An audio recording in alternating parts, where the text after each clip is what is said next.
Good morning student, welcome back. कल हम लोगों ने अपना हिंदी सेकंड का फर्स्ट लेसन कंप्लीट किया था ना। फर्स्ट लेसन क्या थी? भाषा।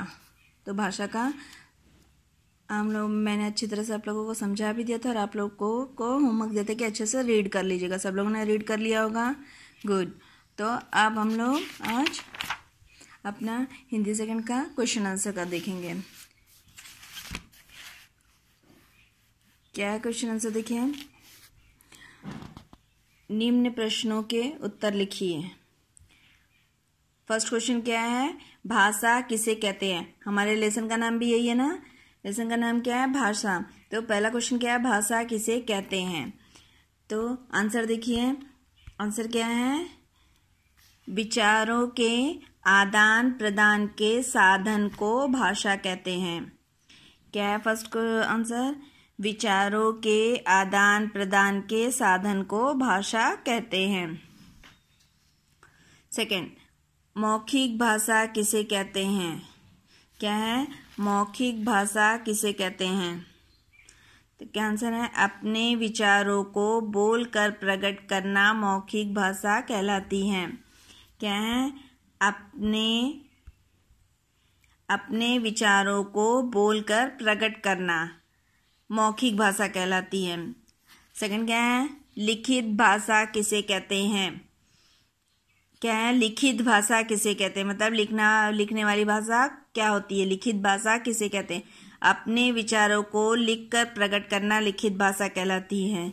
अपने विचारों को लिखकर प्रकट करना लिखित भाषा कहलाती है। थर्ड देखिए, सांकेतिक भाषा किसे कहते हैं? अपनी बात को संकेत के द्वारा कहना सांकेतिक भाषा कहलाती है। क्योंकि सांकेतिक कोई वो नहीं होती, अपनी बात को संकेत के द्वारा कहना ही सांकेतिक भाषा कहलाती है। फिर से देखिए एक बार और अच्छे से समझ लीजिए आप लोग क्या क्वेश्चन है और क्या उसका आंसर है। फिर इस पूरे क्वेश्चन आंसर को आप अपने क्लास वर्क में अच्छे से लिखेंगे। ठीक है। फर्स्ट क्वेश्चन देखिए, भाषा किसे कहते हैं? क्या होगा? विचारों के आदान प्रदान के साधन को भाषा कहते हैं। मतलब विचार मतलब हम लोग अपने विचारों को जो आदान प्रदान एक दूसरे से अपनी विचार प्रकट करते हैं बोलकर या लिखकर, उस साधन को क्या कहते हैं? भाषा कहते हैं।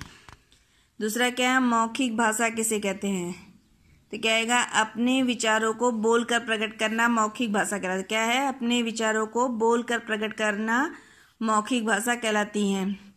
मतलब जैसे हम लोग एक दूसरे से बात कर रहे हैं या जैसे हम प्रश्न पूछ रहे हैं, आप उत्तर बोल रहे थे, इसमें क्या है कि हम बोल रहे हैं और आप क्या कर रहे हो? सुन रहे। सुनकर अपने विचार प्रकट करना मतलब आंसर देना, तो उसको क्या कहते हैं? मौखिक भाषा। इसमें लिखित का काम नहीं है, हम भी मुंह से बोल रहे हैं और आप भी मुंह से ही वो बोल रहे हो, तो इसको क्या बोलते हैं? मौखिक भाषा, कि अपने विचारों को बोल कर प्रकट करना। थर्ड देखिए, लिखित भाषा किसे कहते हैं? अपने विचारों को लिख कर प्रकट करना लिखित भाषा कहलाती है।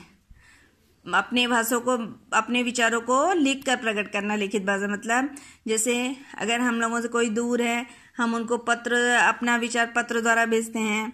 जैसे हमारे दादा दादी हैं या मम्मी पापा, हम लोग हॉस्टल में हैं, तो जो पत्र लिखते हैं पत्र द्वारा, फिर वो उस पत्र को पढ़ते हैं, तो इसको क्या कहते हैं? लिखित भाषा। कि अपने विचारों को लिख कर प्रकट करना। फॉर एग्जाम्पल जैसे हम लोग ब्लैक बोर्ड पे लिख रहे हैं, तो वो ब्लैक बोर्ड पे जो लिखे हैं उसको आप लोग कैसे करेंगे? हम लोग ब्लैक बोर्ड पे लिखते हैं तो आप लोग क्या करते हैं? उसको पढ़कर फिर लिखते हैं ना। तो लिखकर अपने विचारों को लिख कर प्रकट करना लिखित भाषा कहलाती है। तो विचारों को लिखना, जैसे हम लिख रहे हैं उसको और फिर उसको आप पढ़ रहे हैं, तो ये क्या हो गई? आपकी लिखित भाषा कहलाती है।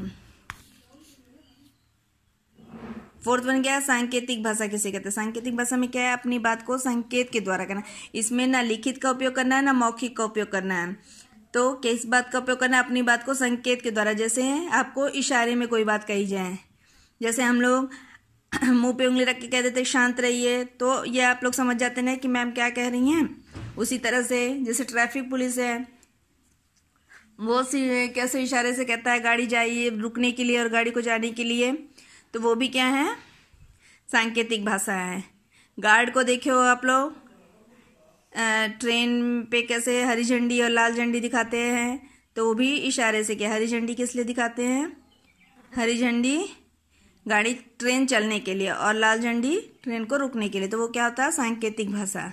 लेकिन सांकेतिक भाषा को हम अपने व्याकरण में बहुत कम उपयोग करते हैं, ठीक है। तो इसका आंसर देखिए, अपनी बात को संकेत के द्वारा कहना ही क्या होता है? सांकेतिक भाषा कहलाती है, ठीक है। अब ये पूरा आप लोग अच्छे से लर्न करेंगे और अपने क्लास वर्क में एकदम अच्छी सुंदर हैंडराइटिंग में पूरा लिख डालेंगे। फिर आपका हिंदी सेकंड पे स्टार्ट कर दिए ना, हिंदी फर्स्ट वाली नोटबुक में लिखेंगे, उसमें केवल ऊपर डालेंगे हेडिंग, जैसे हमने डाला है हिंदी सेकंड, और लेसन फर्स्ट भाषा डेट डाल के एकदम अच्छी हैंडराइटिंग में लिखेंगे। Okay, thank you.